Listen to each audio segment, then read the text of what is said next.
Start કરીએ આજનો topic. તો તમે અહીંયા જોઈ શકો છો કે આપણે વિદ્યાર્થીઓના માર્ક્સ એન્ટર કર્યા છે। એમાં જેના માર્ક 35 થી ઓછા છે તો એને રેડ અંડરલાઇન અને એના ફોન્ટનો કલર રેડ બતાવે છે। દાખલા તરીકે આને પણ આપણે ઓછા માર્ક્સ એન્ટર કરીશું તો આપોઆપ જ તે કલર થઈ જશે। કોઈ પણમાં તમે જોઈ શકો છો કે 35 થી ઓછા માર્ક હું એન્ટર કરું તો એનો કલર ચેન્જ થઈ જાય છે, ખરું ને? તો આ વસ્તુ કઈ રીતે થાય એ હું તમને શીખવાડવા જઈ રહ્યો છું। બહુ મજાનો ટોપિક છે। તો આ કઈ રીતે કરવાનું છે? સૌથી પહેલા હું સેલ રેન્જ સિલેક્ટ કરી શકું જ્યાં આગળ મેં માર્ક્સ સ્ટોર કર્યા છે, અથવા તો હું સ્ટોર કરવાનો છું। બે રીતે થઈ શકે। દાખલા તરીકે આ પહેલી રોમાં હું માર્ક્સ ડિલીટ કરી નાખું છું, હું તમારી સામે સ્ટોર કરીશ। પણ આટલી જગ્યાએ હું વિદ્યાર્થીઓના માર્ક સ્ટોર કરવાનો છું તો એટલી સેલ રેન્જ મેં સિલેક્ટ કરી લીધી। હવે પછી જવાનું છે ફોર્મેટ મેનુમાં। ફોર્મેટ મેનુમાં ઓપ્શન છે કન્ડિશનલ ફોર્મેટિંગ। હવે જો ત્યાં આગળ તમને અહીંયા લખેલું જ છે કન્ડિશન 1 સેલ વેલ્યુ ઇઝ, પહેલું જે છે અહીંથી તમે બીજું સિલેક્ટ કરી શકો, ફોર્મ્યુલા હોય તો ફોર્મ્યુલા, પણ આપણે અત્યારે સેલ વેલ્યુ ઇઝ। હવે અહીંયા બિટવીન છે એની જગ્યાએ આપણે કરી નાખવાનું ઇઝ લેસ ધેન। હવે આપણે 36 નો ક્રાઇટેરિયા રાખીએ કે 35 છે 36 થી ઓછા છે, તો જો 36 થી ઓછા હોય તો એ માણસ ફેલ ગણાય। તો ફેલ છે એ દર્શાવવા આપણે શું કરવાનું? ફોર્મેટ ઉપર ક્લિક કરવાનું અને આમાં જઈને ફોન્ટ જે છે અને જે ઇફેક્ટ આપવી હોય, દાખલા તરીકે અંડરલાઇન આપવી છે તો સિંગલ કે ડબલ જે આપવી હોય સિલેક્ટ કરી લેવાનું, ફોન્ટનો કલર સિલેક્ટ કરી લેવાનો અને ઓકે કરી દેવાનું। તો અહીંયા પણ ઓકે કરી દેવાનું। હવે તમે જોઈ શકો છો કે જ્યાં પણ 33 એટલે કે 36 થી ઓછા માર્ક છે ત્યાં આગળ આ ટાઈપની ઇફેક્ટ આવી જાય। તો આ આપણને ખૂબ જ યુઝફુલ થાય અને આપણું ટાઈપિંગ સ્પીડે વધે। જે પ્રકારની કન્ડિશન આપી હોય એ પ્રમાણે એ કામ કરે। ખાલી નંબરમાં જ નહીં પણ એ નેમ્સમાં પણ જે કન્ડિશન આપવું એ પ્રમાણે એ કામ કરે। હવે હું અહીંયા માર્ક્સ એન્ટર કરું છું, દાખલા તરીકે 18, 99, 20, 24, 60। તો જ્યાં મેં 35 થી 36 થી ઓછા માર્ક્સ એન્ટર કર્યા ત્યાં આપોઆપ રેડ અંડરલાઇન બતાવી। જેને એક્સેલમાં ફેસિલિટી આવડતી નથી હોતી એ લોકો શું કરે છે, એક જગ્યાએ જોવે કે ભાઈ 35 થી ઓછા છે અને ત્યાં જઈને આ વસ્તુ કરે, તો એમાં ખૂબ સમયનો બગાડ થાય। હવે આગળ શીખવાડું છું કે આપણે હોશિયાર વિદ્યાર્થીઓ ગોતવા છે કે કોને સૌથી 90 અથવા 90 થી વધારે માર્ક્સ વાળા વિદ્યાર્થીઓ કોણ છે એ ગોતવું છે। તો આપણે જઈએ કન્ડિશનલ ફોર્મેટિંગમાં અને અહીંયા આપણે કરી નાખીએ greater than or equal to 90। નહીં, આ મારી ભૂલ છે, આપણે નવી કન્ડિશન એડ કરવાની છે, એટલા માટે આપણે જઈએ એડમાં। અહીંથી એડ ઉપર ક્લિક કરવાનું, એડમાં જઈને આ જ વસ્તુ કરવાની, greater than or equal to 90। હવે એને આપણે કેવી રીતે દર્શાવવા છે? તો કે એને આપણે બોલ્ડમાં દર્શાવવા છે। તો અહીંયા જઈને હું બોલ્ડ કરી દઉં છું। કલર કેવો કરી નાખવો છે? તો કે બ્લુ। અને બીજું કંઈ કરવું છે? બોર્ડર, પેટર્ન, બેકગ્રાઉન્ડ કલર, તો દાખલા તરીકે અમારે બેકગ્રાઉન્ડ કલર યલો કરી દેવો છે તો અહીંથી હું યલો સિલેક્ટ કરી લઉં અને ઓકે ઉપર ક્લિક કરી દઉં। તો આ રીતે તમે ટોટલ 3 કન્ડિશન 2003 વર્ઝનમાં આપી શકો। અહીંયા મેં 2 આપીને તમને શીખવાડ્યું, ટોટલ તમે 3 આપી શકો। અત્યારે કન્ડિશન 3 ડિલીટ કરી નાખું, ઓકે। તો હવે તમે જુઓ જ્યાં 90 અથવા 90 થી વધારે માર્ક્સ હતા તો ત્યાં આગળ આ પ્રકારનું ફોર્મેટિંગ થઈ ગયું, ખરું ને? તો આ ખૂબ સરસ મજાની ફેસિલિટી છે। હવે આગળ આજે શીખવાડતા પહેલા હું તમને એડવાન્સ વર્ઝન એટલે કે તમારા ઘરે 2007 તમે યુઝ કરતા હો તો એમાં આની આ જ વસ્તુ કઈ રીતે થાય એ પણ શીખવાડી દઉં છું। હવે અત્યારે 2007 વર્ઝન જે છે એમાં મેં આની આ જ ફાઇલ ખોલી છે। તો આમાં કઈ રીતે થાય છે? તો સૌથી પહેલા હું આટલો ડેટા સિલેક્ટ કરી લઉં અહીંયા સુધીનો। હવે એમાં આ બધા જે જુદા જુદા ટેબ આપ્યા છે એમાંથી તમારે હોમ ટેબ ઉપર જતા રહેવાનું। હોમ ટેબની અંદર અહીંયા તમને મળી જશે ઓપ્શન કન્ડિશનલ ફોર્મેટિંગ। હવે આ એડવાન્સ વર્ઝન છે એટલે આમાં તમને આ બધા ઓપ્શન્સ આપોઆપ જ આવી જશે। દાખલા તરીકે હમણાં આપણે જે કર્યું તો એ કહેવાય હાઇલાઇટ સેલ રૂલ્સ અને એમાં તમને અહીંયા ઓપ્શન મળશે લેસ ધેન, ફોર એક્ઝામ્પલ। તો લેસ ધેન તમે અહીંયા કરી નાખો કે 36। તો અહીંયા તમને જુદા જુદા ઓપ્શન્સ આ રીતે મળશે, જોઈ લ્યો। Red fill with dark green text, red text, custom format, તો આમાંથી તમારે કસ્ટમ ફોર્મેટમાં જતા રહ્યો તો પણ થઈ જાય. તો અસલ ઓલામાં જે હતું એ જ પ્રકારનું ડાયલોગ બોક્સ ખુલી જશે. સ્ટ્રાઇક થ્રુ આપણે રિમૂવ કરી દઈએ. સિંગલ અને ફોન્ટ કલર જે છે રેડ, તો થઈ જશે. તો મેં તમને બંને વર્ઝનમાં શીખવાડી દીધું છે. હવે પછી તમે શીખવાના છો સ્પેલિંગ ચેક. હવે સ્પેલિંગ ચેક શીખવાડતા પહેલા એક વસ્તુ કહી દઉં કે હમણાં જે મેં તમને કન્ડિશનલ ફોર્મેટિંગ શીખવાડ્યું એ તમારે કોર્સમાં નથી, પણ એ એક્સેલની અથવા તો કોઈ પણ સ્પ્રેડશીટની ખૂબ જ મહત્વની વસ્તુ છે જે તમને બધાને આવડવી જોઈએ. તમે કોઈ પણ જગ્યાએ ઓફિસમાં વર્ક કરતા હો કે ઘરે વર્ક કરતા હો તો આ બધું જાણતા હો તો જ એક્સેલ તમે યુઝ કરી શકો, એટલા માટે મેં તમને સમજાવ્યું.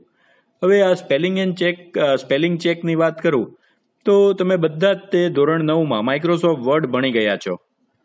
તો માઇક્રોસોફ્ટ વર્ડની અંદર આપણને એક ફેસિલિટી મળતી સ્પેલિંગ એન્ડ ગ્રામર ચેકિંગ, કેમ કે એમાં આપણે આખા ફકરા ટાઈપ કરતા એટલે ગ્રામેટિકલ મિસ્ટેક્સ એ આપણીથી થાય.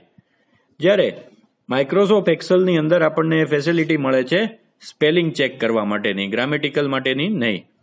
કારણ કે આપણે કેલ્સીની અંદર વર્કશીટમાં માહિતી ટાઈપ કરતા હોય ત્યારે મોટા ભાગે આપણા બધાથી, મારાથી અને તમારાથી કોઈ પણથી ભૂલ થવાની શક્યતા પૂરેપૂરી રહે છે.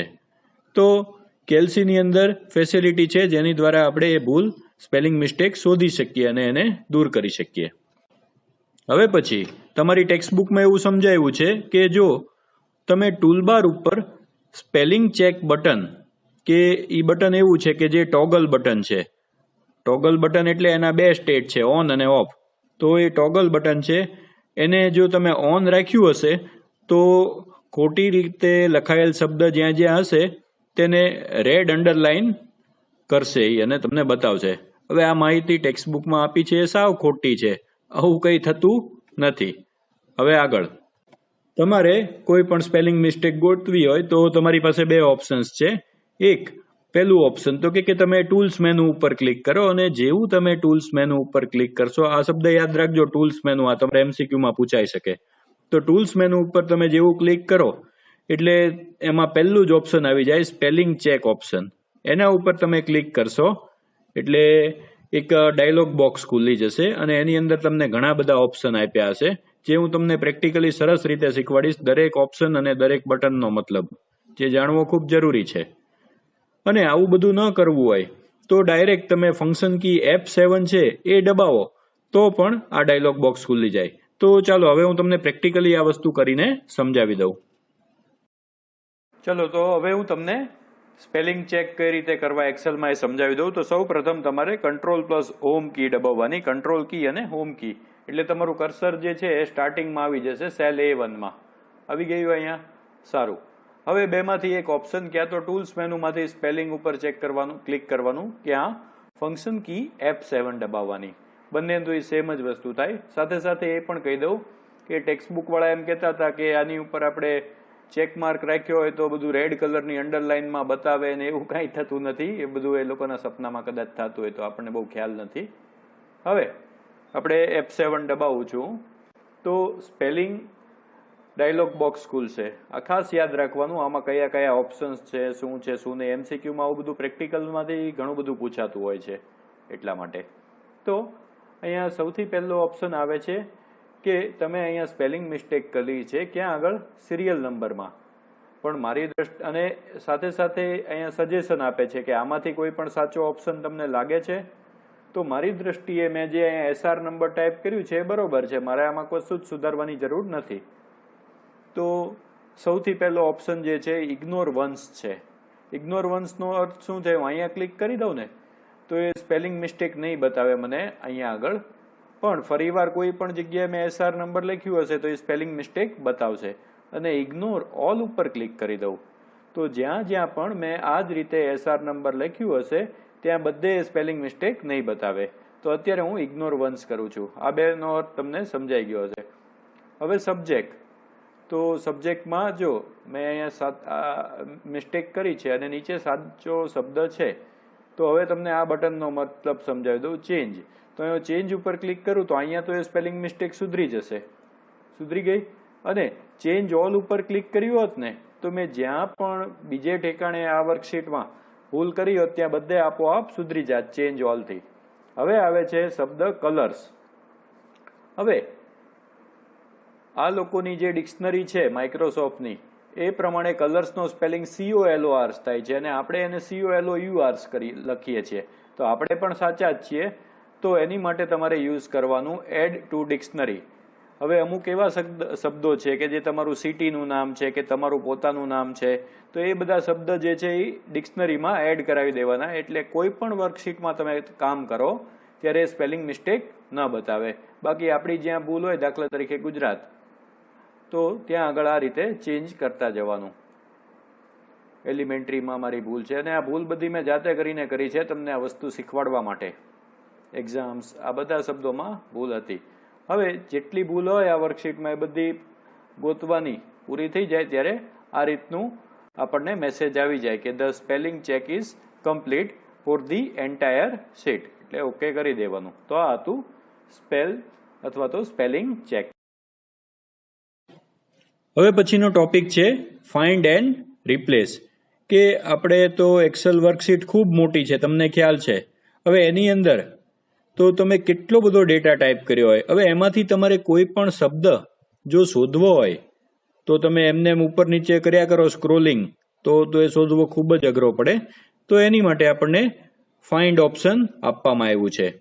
અને રિપ્લેસ ઓપ્શન એ શું છે કે દાખલા તરીકે તમને એમ ધ્યાનમાં આવે કે ભાઈ મારીથી આ જગ્યાએ ભૂલ થઈ છે, આની બદલે મારે ઓલો શબ્દ ટાઈપ કરવાનો હતો, તો એ તમને એક્સેલની મદદ વડે એ શબ્દ ગોતીને બતાવે અને તમે જે નવો શબ્દ એડ કર્યો હોય એનાથી રિપ્લેસ કરીને બતાવી દે. તો આ કઈ રીતે થાય? તો તમારે સૌથી પહેલા એડિટ મેનુ ઉપર ક્લિક કરવાનું હોય છે અને એડિટ મેનુની અંદરથી તમને ફાઇન્ડ નામનો એક ઓપ્શન હશે, એના ઉપર ક્લિક કરવાનું એટલે ફાઇન્ડ રિપ્લેસ ડાયલોગ બોક્સ ખુલ્લી જાય. અને એ પછી આગળ કેમ કરવું એ હું પ્રેક્ટિકલી સમજાવીશ. બીજી વસ્તુ કે આની શોર્ટકટ કી છે. આટલું બધું ન કરવું હોય તો તમે ફક્ત Ctrl+F એટલું ક્લિક કરો, કંટ્રોલ કી અને F કી, તો પણ find and replace dialog box ખુલ્લી જાય.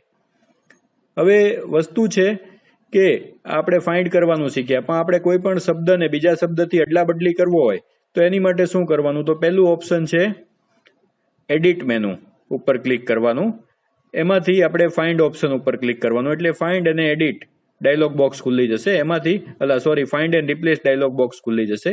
એમાંથી રિપ્લેસના ટેબમાં જતા રહેવાનું અને એમાં બંને શબ્દ ટાઈપ કરી નાખવાના કે જે શબ્દને બદલે બીજો શબ્દ કરવાનો છે એ બંને શબ્દ ઉપર નીચેના બોક્સમાં ટાઈપ કરી નાખવાના.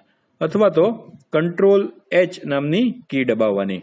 હવે જો એક વસ્તુ કહી દઉં, અહીંયા તમારી ટેક્સ્ટ બુકમાં બહુ શોર્ટમાં સમજાવ્યું છે, પણ જ્યારે બોર્ડનો પેપર આવે ત્યારે મેં તમને જેટલું સમજાવ્યું અને જેટલું શીખવાડ્યું એ બધી વસ્તુ તમને આવડતી હોય તો જ તમે એના MCQ આન્સર કરી શકો. તો હવે હું તમને પ્રેક્ટિકલી બંને વસ્તુ શીખવાડી દઉં છું. તો ફાઇન્ડ એન્ડ રિપ્લેસ એટલે કે કાંઈ પણ વસ્તુ શોધવી અથવા તો કાંઈ પણ વસ્તુ શોધીને એ શબ્દની બદલે બીજો શબ્દ મૂકવો. તો એની માટે બે ઓપ્શન છે.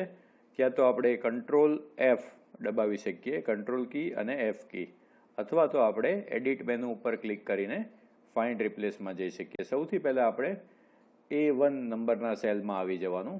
હવે આપણે આ રીતે કરીએ છીએ, એડિટ મેનુમાં જઈને ફાઇન્ડમાં, તો આ ફાઇન્ડ રિપ્લેસ ડાયલોગ બોક્સ છે એ ખુલ્લી ગયો. હવે અહીંયા ફાઇન્ડ વોટ લખ્યું છે, તો એની અંદર મારે જે શબ્દ શોધવો છે એ મારે ટાઈપ કરી નાખવાનો રહેશે. તો દાખલા તરીકે હું શાહ ટાઈપ કરું છું, કેમ કે કોઈકની ને કોઈકની સરનેમ તો શાહ હોય જ તે. હવે આપણે ફાઇન્ડ ઓલ અને ફાઇન્ડ નેક્સ્ટ છે, એમાંથી હું ફાઇન્ડ નેક્સ્ટ ઉપર ક્લિક કરું છું. તો જ્યાં આગળ આયુષી શાહ, દાખલા તરીકે શાહ શબ્દ પહેલી વાર જ્યાં પકડાયો હતો ત્યાં આગળ એ સ્ટોપ થયું અને આપણને બતાવ્યું ફાઇન્ડ નેક્સ્ટ. તો ફરી વખત જ્યાં શાહ હશે ત્યાં આવીને ઊભું રહેશે, તમે જોઈ શકો છો.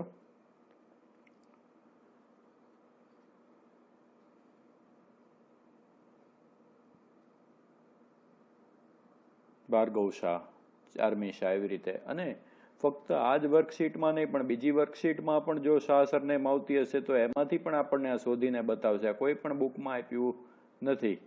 આ એક એની મોટી ફેસિલિટી છે. આપણે આ શીટ 1 શીટ 2 છે એવી રીતે. હવે બીજી વસ્તુ કે આ ઓપ્શન્સમાં હું ગયો, ઓપ્શન્સની અંદર આપણને આ બધા સબ ઓપ્શન્સ મળે છે કે આપણે આ જ વર્કશીટમાં ગોઠવવું છે કે આખી વર્કબુકમાં શોધવું છે, આપણે કરી શકીએ. દાખલા તરીકે આપણે અત્યારે વર્કબુક ઓન રાખ્યું છે તો એ શીટ 1 અને શીટ 2 બંનેમાંથી શોધીને આપણને ડેટાને બતાવે. અને ખાલી શીટ કરી નાખીએ તો આ જે શીટ છે શીટ 1 એમાંથી જ તે ડેટાને શોધીને બતાવશે. પછી છે આમાં તમે જોઈ શકો છો, જો બીજી શીટમાં મેં કલર ખાસ જુદો રાખ્યો છે. બીજી વર્કશીટમાં હતું શાહ તો યલો કલર હતો, તો ત્યાં આગળ તેણે શોધીને બતાવ્યું, ખરું ને? તો આ રીતનું છે. પછી છે સબ ઓપ્શન્સમાં આપણે બીજી વસ્તુ જોઈ લઈએ, બાય રોઝ અથવા તો બાય કોલમ. આપણે કઈ રીતે ડેટાને શોધખોળ કરવી છે, રો પ્રમાણે કે કોલમ પ્રમાણે, એ પણ આપણે નક્કી કરી શકીએ. જો આ બધા રોઝ કહેવાય, આડી રો છે એ બાય ડિફોલ્ટ રોઝ પ્રમાણે ગોતતું જતું. હવે બાય કોલમ કરી નાખો તો પહેલા આખી કોલમ એ માં શોધે, પછી કોલમ બી માં શોધે. એ રીતે ફોર્મ્યુલાસ તો આપણે લાગુ પડતું નથી આમાં, એટલે એ સમજાવવાની જરૂર નથી. પછીની વાત છે મેચ કેસ. કેસ એટલે શું? તો કે કેસ એટલે લોઅર કેસ, અપર કેસ. જો અહીંયા નાના અક્ષરમાં શા મેં કોઈ જગ્યાએ નથી લખ્યું, બધામાં એસ કેપિટલ છે. એટલે જો મેં મેચ કેસ ઉપર ટીક કર્યું ને તો એ શોધી શક્યું નહીં. પછી મેચ એન્ટાયર સેલ કન્ટેન્ટ એટલે શું? કે કયા સેલમાં શા ટાઈપ કરેલું છે, માત્ર ને માત્ર શા. તો એવું આપણી પાસે ખાલી એક જ સેલ છે, બાકી બધામાં તો નામ છે, જો તો ત્યાં આવીને ઊભું રહ્યું. તો આ પણ વસ્તુ આપણે ઓપ્શન્સમાં જઈને કરી શકીએ. એન્ટાયર સેલની અંદર ખાલી શા, બાકી ચારમી શાહ, ભાર્ગવ શાહ એવું નહીં. તો એ પણ વસ્તુ આપણે અહીંથી નક્કી કરી શકીએ છીએ ઓપ્શન્સમાંથી. હવે આપણે આવીએ છીએ રિપ્લેસ ફેસિલિટીમાં. તો કોઈ પણ શબ્દને બીજા શબ્દ દ્વારા રિપ્લેસ કરાવવો છે તો અહીંયા કંટ્રોલ H દબાવીને આવી શકો અને ડાયરેક્ટ પણ અહીંયા ક્લિક કરીને તમે અહીંયા જઈ શકો. હવે દાખલા તરીકે મારે શાહ જ્યાં છે ત્યાં આગળ મહેતા કરી નાખવું છે, તો રિપ્લેસ વિથમાં મહેતા ટાઈપ કરી નાખવાનું. આ ડાયલોગ બોક્સ આખું મગજમાં છાપી મારજો, કેમ કે આમાંથી કાંઈ પણ MCQ પૂછાઈ શકે. હવે ખરેખર આપણે સરનેમ આ રીતે બદલવાની ન હોય, પણ આ તમને ખાલી ફાઇન્ડ રિપ્લેસ ફેસિલિટી સમજાવવા માટે મેં આ રીતનું કર્યું છે. હવે આમાં આપણને 4 ઓપ્શન છે, replace all, replace, find all, find next અને ક્લોઝ. તો એમાંથી સૌથી પહેલા ફાઇન્ડ નેક્સ્ટ શીખવાડું છું. તો ફાઇન્ડ નેક્સ્ટ ઉપર ક્લિક કરશો તો એ રિપ્લેસ નહીં કરે, પણ જ્યાં આગળ પહેલી વાર શાહ સરનેમ હશે ત્યાં જઈને સ્ટોપ થશે. જો તમારે રિપ્લેસ કરવું છે તો રિપ્લેસ ઉપર ક્લિક કરી દેવાનું, અને નથી કરવું તો આગળ વધવાનું. ચલો આયુષી શાહમાં મારે નથી કરવું તો બીજી જગ્યાએ ગયું. હવે ભાર્ગવ શાહમાં કરવું હતું તો મેં રિપ્લેસ ઉપર ક્લિક કર્યું. ચારમી શાહમાંથી ચારમી મહેતા મેં રિપ્લેસ ઉપર ક્લિક કર્યું, એટલું થઈ ગયું. ને રિપ્લેસ ઓલ એટલે શું? તો જ્યાં આગળ શાહ છે ત્યાં બધી જ જગ્યાએ એ મહેતા કરી નાખશે. તમે જોઈ શકો છો, હું રિપ્લેસ ઓલ ઉપર ક્લિક કરું અને એ પણ બતાવશે કે કેટલી જગ્યાએ હતું. તો કે 10 જગ્યાએ સરનેમ ચેન્જ કરી અથવા તો ડેટા ચેન્જ કર્યો. તો આ રીતનું છે ફાઇન્ડ એન્ડ રિપ્લેસ. હવે પછીનો આપણો ટોપિક જે છે એ છે પ્રિન્ટિંગ. તો કંઈ પણ વસ્તુ ટાઈપ કરી તો સૌથી મહત્વની વસ્તુ છે કે આપણે પેપર ઉપર સરસ રીતે માણસને સમજાય એમ અને આકર્ષક રીતે એની પ્રિન્ટ કાઢી શકવા જોઈએ. તો માઇક્રોસોફ્ટ વર્ડ જે છે એમાં કેવું હોય છે કે તમને વ્હાઇટ કલરના પેજીસ આપ્યા હોય છે, એની અંદર તમે જેમ ટાઈપ કરો એવું ને એવું જ તે વ્હાઇટ કલરના પેજમાં પ્રિન્ટ નીકળતી હોય છે. જ્યારે એક્સેલની જે વર્કશીટ છે એ તો ખૂબ જ મોટી છે. આપણે જોયું કે કેટલા કોલમ્સ અને કેટલા રોઝ હોય છે.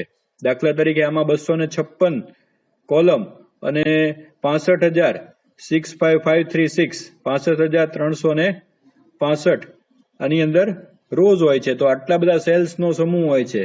તો એમાંથી તમે તો ફક્ત અમુક જ તે સેલ્સમાં ડેટા ટાઈપ કર્યો છે, તો એનું પરફેક્ટ પ્રિન્ટિંગ કેમ કાઢવું એ શીખવું ખૂબ જ જરૂરી છે. હવે બીજી વસ્તુ, આપણે જ્યારે ટેબલ બનાવીએ ત્યારે તો આપણે ઘણી બધી કોલમ ને ઘણી બધી રોઝ બનાવી હોય છે. તો એ આપણે એક પેજની અંદર કઈ રીતે ફિટ કરવી કે 2 પેજની અંદર એ કઈ રીતના એનું ફિટ કરવું એ બધું પણ જાણવું ખૂબ જરૂરી છે.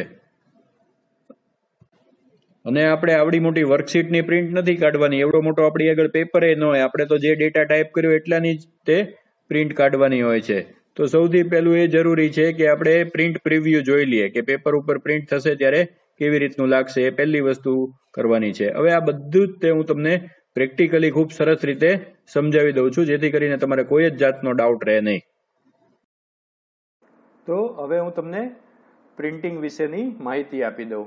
તો સૌથી પહેલાં તમે જુઓ કે આપણે અહીંયા દાખલા તરીકે આ ટેબલ ટાઈપ કર્યું છે, તો એની પ્રિન્ટ કાઢશું તો એ કેવી પ્રિન્ટ આવશે એનો આપણે પહેલાં પ્રિવ્યૂ જોઈ લઈએ. તો જો અહીંયા પ્રિન્ટ પ્રિવ્યૂ આપેલું છે, તો એનું આવડા મોટા પેજમાં ફક્ત આવડું જ તે કોષ્ટક આવશે. તો આ વિચિત્ર લાગે. તો આ વસ્તુનો આપણે જ્યારે અહીંયા વર્ક કરતા હતા ત્યારે તો કોઈ જ જાતનો ખ્યાલ આવતો ન હતો. તો આ સેટિંગ્સ જાણવા ખૂબ જ જરૂરી છે, તો તમે સરખી પ્રિન્ટ આઉટ કાઢી શકો. હવે એક વસ્તુ યાદ રાખજો કે જ્યારે તમે આ પ્રિન્ટ પ્રિવ્યૂ ઉપર ક્લિક કરશો એટલે તરત જ તે તમારા એક્સેલ શીટમાં આવી ડોટેડ બોર્ડર્સ આવી જશે. જુઓ તમે કે આ પેજ જે છે એ અહીંયા પૂરું થાય છે. તો આ એક એનો મોટો બેનિફિટ છે. હવે આગળ શીખવાડું છું કે આમાં આપણે પ્રિન્ટમાં જવાનું અથવા સેટઅપમાં જવાનું. તો સૌથી પહેલાં હું તમને સેટઅપ ડાયલોગ બોક્સ શીખવાડી દઉં છું. તો સેટઅપ ડાયલોગ બોક્સ ઉપર ક્લિક કરો એટલે પેજ સેટઅપ ડાયલોગ બોક્સ ખુલે અને અંદર 4 ઓપ્શન્સ હોય છે: પેજ, માર્જિન્સ, હેડર, ફૂટર અને શીટ. તો એમાંથી સૌથી પહેલાં આપણે પેજ જે છે એના ઓપ્શન શીખી લઈએ. તો આપણને પહેલી વસ્તુ ઓરિએન્ટેશન ચેક કરવા માટેનું અથવા તો સેટ કરવા માટેનો ઓપ્શન આપે. પોર્ટ્રેટ એટલે પેપર ઊભો અને લેન્ડસ્કેપ એટલે આડા પેપર ઉપર. દાખલા તરીકે હું લેન્ડસ્કેપ ક્લિક કરીશ તો તમે જો આડા પેપરમાં આ રીતે પ્રિન્ટ આઉટ આવશે. હવે આપણે ઊભો પેપર તે રાખીએ, એ સરસ લાગે છે. હવે આગળની વસ્તુ શીખવાડું કે અહીંયા આગળ જે છે સ્કેલિંગ, એ હું તમને હમણાં શીખવાડું. એની પહેલાં પેપરની સાઇઝ કે કઈ સાઇઝના પેપર ઉપર પ્રિન્ટ લેવી છે. તો જનરલી અત્યારે આપણે A4 સાઇઝના પેપર યુઝ કરતા હોય તો A4 જ રહેવા દઈએ. બાકી જો જુદી સાઇઝનો પેપર હોય તો અહીંથી તમે સેટ કરી શકો. અને પ્રિન્ટની ક્વોલિટી કેવી રાખવી છે તો કે હાઈ ક્વોલિટી, હાઈ, મીડિયમ, લો, ડ્રાફ્ટ બધી ક્વોલિટી આમાંથી આપણને સિલેક્ટ કરવાનો ચાન્સ મળે. હવે પછીની મહત્વની વાત એ હતી કે આ ટેબલને આપણે મોટું કઈ રીતે પ્રિન્ટ કરવું, આવડું મોટું સરસ રીતનું. તો એ અહીંથી એડજસ્ટ થાય છે સ્કેલિંગમાંથી.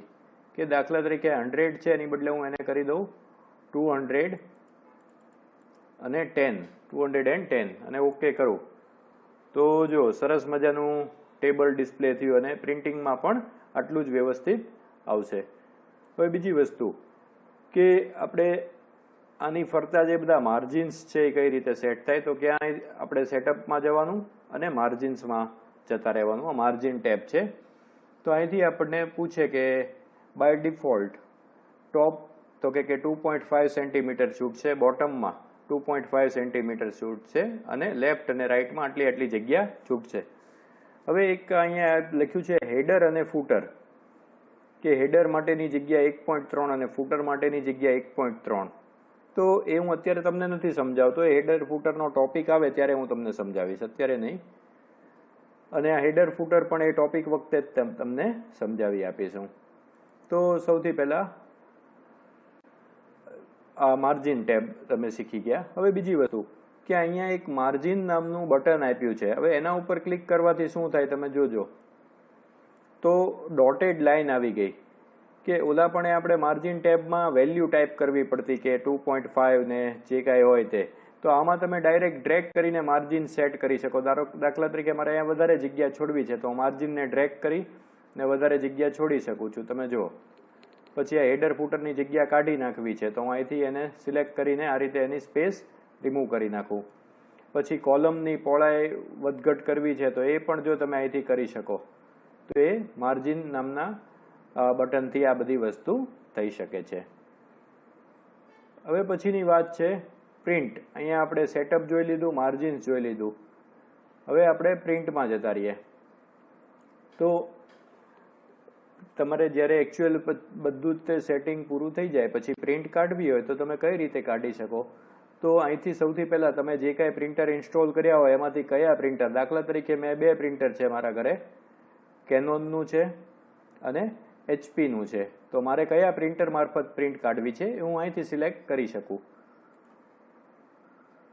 પછી છે પ્રિન્ટ રેન્જ, કે અત્યારે તો આપણે ફક્ત એક કોષ્ટક ટાઈપ કર્યું છે પણ તમે 100 પાના ટાઈપ કર્યા છે તો એમાંથી કયા પાનાથી કયા પાના સુધી, દાખલા તરીકે 1 થી 10 સુધીના પેજીસ પ્રિન્ટ કાઢવા છે તો એ તમે પ્રિન્ટ રેન્જ અહીંથી સિલેક્ટ કરી શકો. પછી છે અત્યારે અહીંયા હું ઓલ કરી દઉં છું, આ કેન્સલ કરી દઉં છું. કે પ્રિન્ટ વોટ, શું પ્રિન્ટ કરવું છે? તો કે એક્ટિવ શીટ એટલે કે આ શીટમાં જે ટાઈપ કર્યું છે એ એન્ટાયર વર્કબુક એટલે કે બધી જ તે શીટના બધી જ વસ્તુ પ્રિન્ટ કરવી છે કે સિલેક્શન? તો સિલેક્શનનો અર્થ શું થાય એ તમને શીખવાડી દઉં. કે દાખલા તરીકે મારે આ ટેબલમાંથી ખાલી આટલી જ વસ્તુની પ્રિન્ટ કાઢવી છે, તો મેં આ સિલેક્ટ કર્યું. હવે હું ફાઇલમાં જઈને પ્રિન્ટમાં જતો રહું. તો તમે જુઓ અહીંયા હું સિલેક્શન ઉપર ક્લિક કરી દઉં ને તો ફક્ત આટલી જ વસ્તુ પ્રિન્ટમાં નીકળશે. હું પ્રિન્ટ પ્રિવ્યુ તમને બતાવી દઉં. અહીંયા પ્રિવ્યુ નામનું બટન છે, જો. તો આ રીતે પણ તમે કરી શકો કે ભલે આખું ટેબલ ટાઈપ કર્યું પણ ફક્ત આટલો જ ભાગ પ્રિન્ટ કાઢવો છે તો એ ફેસિલિટી તમને પ્રિન્ટ ડાયલોગ બોક્સમાંથી મળશે. હવે પછી નેક્સ્ટ જે વસ્તુ છે એ છે કે અહીંયા જે છે ઓપ્શન કોલેટ, એ શું છે તમને શીખવાડી દઉં. તો અહીંયા સૌથી પહેલા તમારે નંબર ઓફ કોપીઝ નક્કી કરી શકો કે ભાઈ મારે 1 કોપી કાઢવી છે કે 10 કોપી કાઢવી છે. દાખલા તરીકે હું અહીંયા 10 ટાઈપ કરું કે મારે 10 કોપી કાઢવી છે. હવે મારી ફાઇલની અંદર 3 પેજીસ છે, તો અહીંયા કોલેટ ઉપર ક્લિક કર્યું હોય ને તો એ કઈ રીતે પ્રિન્ટ કાઢશે તમને સમજાવું. પહેલા પેજની, પછી બીજા પેજની, પછી ત્રીજા પેજની, ફરી પાછી પહેલા પેજની, બીજા પેજની અને ત્રીજા પેજની. તો આપણે શું છે કે એ પછી સ્ટેપલર મારવી હોય, 10 કોપી નીકળવાની છે આ 3 પેજની, તો સ્ટેપલર મારવી હોય તો એ ખૂબ જ તે આપણને ઇઝી પડે કેમ કે 1 2 3 1 2 3 1 2 3 એવી રીતે એ કોપી કાઢશે. અને કોલેટ રિમૂવ કરી નાખું તો શું થશે કે પહેલા બધી 10 કોપી પહેલા પાનાની કાઢી નાખશે, પછી 10 કોપી બીજા પાનાની ને પછી 10 કોપી ત્રીજા પાનાની કાઢશે. તો આ રીતે થઈ શકે. પછી છે પ્રોપર્ટીઝ. આ વસ્તુ તમારે કોર્સમાં નથી એટલા માટે હું તમને નથી શીખવાડતો, પણ આ ખૂબ જ કામની અને સરસ મજાની બધી ફેસિલિટીઝ છે અને આ બધી ફેસિલિટીઝ આપણને આવડવી જ જોઈએ. હવે તમને 2007 વર્ઝનમાં કઈ રીતે પેજ સેટઅપ ડાયલોગ બોક્સ અને પ્રિન્ટ ડાયલોગ બોક્સ ખુલ્લે અને એમાં કઈ રીતે કામ કરવું એ થોડીક સેકન્ડમાં હું ફટાફટ સમજાવી દઉં કેમ કે તમારા બધાના ઘરે તો આ વર્ઝન જ હોવાનું છે. તો એની માટે તમારે ફાઇલ મેનુમાં જવાનું છે અને એમાંથી પ્રિન્ટમાં જવાનું છે. પ્રિન્ટમાં જાવ એટલે પ્રિન્ટ પ્રિવ્યુ જે છે એ તો આપોઆપ જ આવી જશે. અને બીજું જે કાંઈ સેટઅપ છે જેમ કે પ્રિન્ટર સિલેક્ટ કરવું તો એ તમને અહીંથી ઓપ્શન મળી જશે. આ બધા જ ઓપ્શન્સ અહીંયા આપેલા છે. પેજનું ઓરિએન્ટેશન, પેજની સાઇઝ, આ બધી વસ્તુ તમે કસ્ટમ માર્જિન્સ બધું અહીંથી તમે સિલેક્ટ કરી શકશો. અને તમારે પેજ સેટઅપ ડાયલોગ બોક્સ ખોલવું હોય તો જો અહીંયા છેલ્લું ઓપ્શન છે પેજ સેટઅપ, એના ઉપર ક્લિક કરશો એટલે આ વસ્તુ આવી જશે. તમારે જે આપણે ઓલામાં હતી પેજ ને ઝૂમ ને જે કાંઈ એડજસ્ટ ને આ બધું જે કાંઈ કરવું હોય એ બધું અહીંથી તમે કરી શકશો આરામથી. તો હવે તમને ખ્યાલ આવી ગયો હશે કે તમારા એડવાન્સ વર્ઝનમાં પણ આ બધી ફેસિલિટી આ રીતે હોય જ છે. તો વિદ્યાર્થી મિત્રો, તમારી તમે ટેક્સ્ટ બુક જો કે ડાયજેસ્ટ જો કે કોઈ પણ પ્રિન્ટેડ બુક જો તો એમાં એવી કઈ વસ્તુ છે કે જે દરેક પેજીસ ઉપર પ્રિન્ટ થયેલી છે? વિચારી જુઓ. એક વસ્તુ તો કે પેજ નંબર, ખરું ને? પેજ નંબર જે છે એ બધા પેજ ઉપર પ્રિન્ટ થયા હોય છે અને છતાં પણ બધા પેજ ઉપર અલગ અલગ પેજ નંબર પ્રિન્ટ થયા હોય છે. બીજી વસ્તુ, અત્યારે મારી સામે 10મા ધોરણની કમ્પ્યુટર ટેક્સ્ટ બુક પડી છે તો એના બધા ડાબી બાજુના પેજ ઉપર કમ્પ્યુટર સ્ટડીઝ એટલે કે બુકનું નામ પ્રિન્ટ થયું છે અને જમણા પેજ ઉપર ચેપ્ટરનું નામ પ્રિન્ટ થયું છે. તો આ વસ્તુ કઈ રીતે થાય એ આપણે હેડર અને ફૂટર મારફત થઈ શકે એ શીખીશું. હવે એક વસ્તુ તમને કહું કે તમારે જાતે જો બધા જ તે પેજ ઉપર પેજ નંબર ટાઈપ કરવાના હોય, હવે 300 પેજની બુક હોય તો એવું કોઈ માણસથી શક્ય નથી કે ભૂલ વગર બધા જ પેજ નંબર ઉપર જુદા જુદા પેજ નંબર ટાઈપ કરી શકે. ભૂલ તો થાય જ તે બધાથી, ખરું ને? તો એક્સેલની અંદર જ તે એવી ફેસિલિટી હોય કે જેના દ્વારા આપોઆપ જ તે બધા પેજ ઉપર પેજ નંબર ટાઈપ થઈ જાય. હવે દરેક પાનાની ઉપરની બાજુએ અને દરેક પાનાની નીચેની બાજુએ થોડો વિસ્તાર અનામત રાખવામાં આવેલ છે. આ ઉપરના અને નીચેના વિસ્તારને અનુક્રમે હેડર અને ફૂટર કહેવામાં આવે છે. હવે પહેલી વસ્તુ કે હેડર એટલે શું? તો કે હેડર શબ્દ આવ્યો છે હેડ ઉપરથી. તો જે વસ્તુ તમારે દરેક પેજના ઉપરના ભાગમાં દર્શાવવી છે એ તમારે હેડરમાં દર્શાવવી પડે, અને ફૂટ ઉપરથી આવ્યો છે શબ્દ ફૂટર. તો જે કાંઈ વસ્તુ દરેક પેજના બોટમમાં એટલે કે નીચેના ભાગમાં દર્શાવવી હોય તમારે ફૂટરમાં ટાઈપ કરવી પડે. હવે કેલ્સીની અંદર કે એક્સેલની અંદર હેડર હોય કે ફૂટર હોય, બંને ભાગ જે છે એ 3 પાર્ટ્સમાં ડિવાઈડ થયેલા છે. લેફ્ટ હેન્ડ સાઈડ ઉપર શું પ્રિન્ટ કરવું છે, સેન્ટર પાર્ટમાં શું પ્રિન્ટ કરવું છે, અને રાઈટ હેન્ડ સાઈડમાં શું પ્રિન્ટ કરવું છે. આ 3 જુદા જુદા ખાના હોય, એની અંદર તમે જે ટાઈપ કરો એ વસ્તુ દરેક પેજ ઉપર પ્રિન્ટ થાય. અને સાથે સાથે જરૂરી નથી કે 3 ખાનામાં બધું ટાઈપ કરવું જ તે, તમારે જ્યાં જે ટાઈપ કરવું એ થઈ શકે. અને જે તમે ટાઈપ કરો એ ઓટોમેટિકલી બધા પેજીસ ઉપર પ્રિન્ટ થઈ જાય. તો આની આ જ વસ્તુ હું તમને પ્રેક્ટિકલી સરસ રીતે કરીને સમજાવી દઉં. હવે હેડર અને ફૂટર એડ કરવા કોઈ પણ ફાઇલમાં એક ખૂબ જ જરૂરી છે, અને એનાથી એક તો દરેક પેજ ઉપર આપણે જે પ્રિન્ટ કરવું એ કોમન વસ્તુ પ્રિન્ટ કરી શકીએ, અને જો જાતે પ્રિન્ટ કરવા જઈએ તો પેજ નંબરને આપવામાં આપણીથી ઘણી બધી ભૂલ થઈ શકે. કોઈક જગ્યાએ આપણે અમુક ડિટેલ એન્ટર કરવાની ભૂલી જઈએ. તો હવે શીખવાડી દઉં છું કે આ કઈ રીતે થાય. એ પહેલાં તમને દેખાડી દઉં કે હેડર ફૂટર કઈ રીતે દેખાય. હું અહીંયા પ્રિન્ટ પ્રિવ્યુમાં જાઉં છું. હવે મેં અહીંયા 4 પેજીસ બનાવ્યા છે અને જુદા જુદા કલર એમાં પૂર્યા છે. જો આ નેક્સ્ટ અહીંથી કરતો જાઉં છું. 4 પેજીસ બનાવ્યા છે. સારું, હવે પેજ નંબર 1 માં આવ્યો. હવે જો અહીંયા ઉપર ડિસ્પ્લે કર્યું છે 9th standard student list, Fatima convent high school, year 2020-21. હવે હું નેક્સ્ટ કરતો જાઉં તો બધા પેજીસમાં એ વસ્તુ કોમન રહેશે. હવે એ જ રીતે મેં નીચે જો ફૂટરમાં આ રીતે કર્યું છે, page 1 of 4, 2 of 4, 3 of 4, 4 of 4 એ રીતનું. તો એ કઈ રીતે થાય સમજાવી દઉં. સૌ પ્રથમ અહીંયા હું નન કરી નાખું એટલે જતું રહે. ઓકે, તો અહીંયા જો તમને 2 વસ્તુ મળશે, હેડર અને ફૂટર. અને આમાં આપણે કઈ રીતે પહોંચ્યા, તો અહીંયા પહોંચવાના 2 રસ્તા છે. એક અત્યારે આપણે પ્રિન્ટ પ્રિવ્યુમાંથી ગયા, અને બીજો રસ્તો કયો, ટેક્સ્ટ બુક પ્રમાણેનો.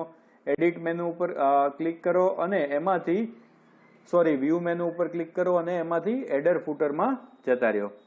સારું, તો હવે અહીંયા આપણે સૌ પ્રથમ નન કરી દઉં. ઓકે, હવે આમાં કયા કયા ઓપ્શન્સ મળે, તમે હેડરમાં શું શું એડ કરી શકો. તો page number 1, page number 1 of question mark, sheet 1 એટલે કે જે શીટનું નામ હોય તે, અથવા તો તમારી ફાઇલ ક્યાં સ્ટોર કરી છે એનું એડ્રેસ, એનો પાથ, આવું ઘણા બધા ઓપ્શન્સ છે. તમે શાંતિથી જોજો. મારે આમાંથી એક પણ ઓપ્શન નથી જોઈતો, તો હું શું કરીશ કે હું કસ્ટમ હેડરમાં જતો રહીશ. તો મને જો અહીંયા 3 બોક્સીસ મળશે. તો લેફ્ટ જગ્યાએ મારે શું પ્રિન્ટ કરવાનું હતું, 9th સ્ટેન્ડર્ડ લિસ્ટ, વચ્ચે સ્કૂલનું નામ,